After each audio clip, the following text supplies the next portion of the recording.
প্রথমে ডিমগুলোকে সিদ্ধ করে সেগুলো মাছ বরাবর ফালি করে নিতে হবে। এভাবে একে একে সবগুলো ডিমকে মাছ বরাবর ফালি করে নেব। ফালি করা হয়ে গেলে এগুলোকে তেলের মধ্যে আমরা ছেড়ে দেব এবং সামান্য পরিমাণ ভেজে নেব। খুব অল্প পরিমাণ ভেজে এগুলোকে আমরা বলে তুলে নেব। এই তো একটি বলে তুলে নিলাম। এরপর আমরা অন্য একটি বাটিতে এলাচকে থেতলে নেব, সাথে নেব দারুচিনি এবং কয়েকটি লং। এগুলোকে এক পাশে আমরা রেখে দেব।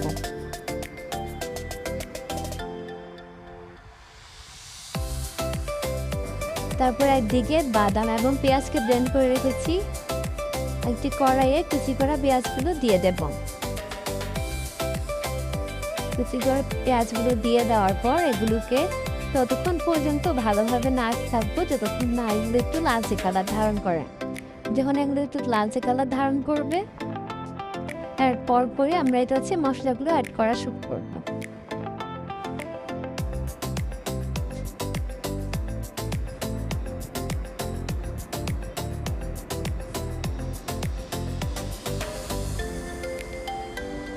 লালচে কালার চলে আসার পর আমরা এতে দিয়ে দেব আলাদা করে রাখা গরম মশলাগুলো। গরম মশলাগুলো দেওয়ার পর পরেই এখান থেকে খুব সুন্দর একটি ফ্র্যাগনেন্স বের হবে। আপনারা যখন বানাবেন আপনারা খেয়াল করতে পারবেন। এগুলোকে ভালোভাবে নাড়িয়ে নেব। এরপর একে একে এতে দিয়ে দেব 1 চামচ পরিমাণ আদা বাটা, 1 চামচ পরিমাণ রসুন বাটা। এবার মশলাগুলো দিয়ে ভালো করে মিক্স করে নেব। মশলাগুলোকে তারপর ভালোভাবে কষিয়ে নিতে হবে যতক্ষণ না পর্যন্ত এটির কাঁচা স্মেলটি দূর হচ্ছে। তারপর যখন এটির কাঁচা স্মেল দূর হয়ে আসবে তখনই আমরা অন্যান্য মশলাগুলো এতে অ্যাড করব।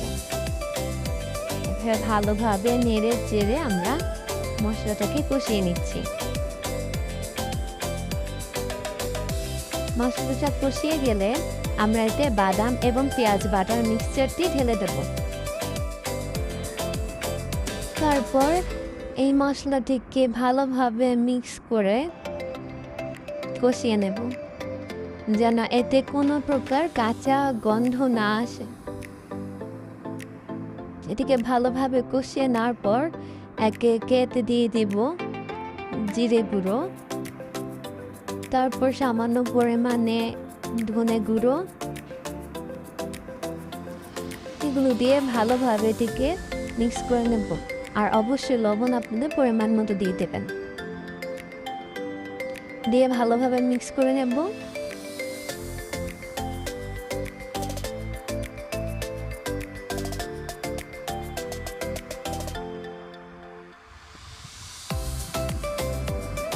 এগুলো যখন ভালোভাবে মিক্স হয়ে আসবে এরপর আমরা এতে 4-5 পরিমাণ গোলমরিচ দিয়ে দেব। ভালোভাবে কষানো হয়ে গেলে এতে আমরা ডিমগুলোকে একে একে দিয়ে দেব। দিয়ে ভালোভাবে মিক্স করে নেব।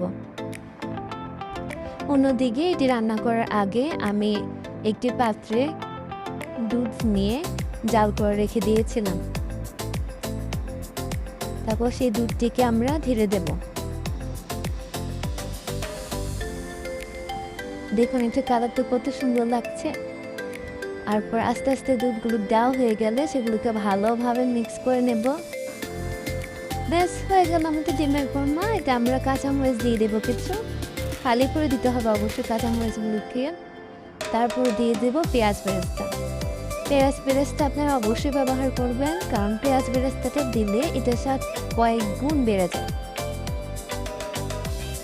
তারপর সামান্য কিছুক্ষণ অল্প আঁচে নেড়ে চেড়ে একটি বোলে তুলে নিলে হয়ে গেল আমাদের ডিমের কোরমা। আপনারা একই পদ্ধতিতে বাসায় ট্রাই করে দেখতে পারেন। আজকের ভিডিওটা আপনাদের কেমন লেগেছে কমেন্ট করে জানাবেন। দেখুন কত লোভনীয় লাগছে।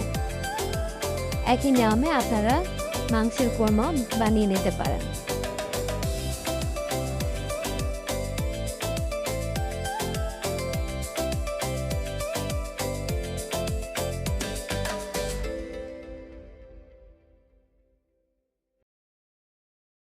কমেন্ট করে জানাবেন আপনাদের কেমন লেগেছে।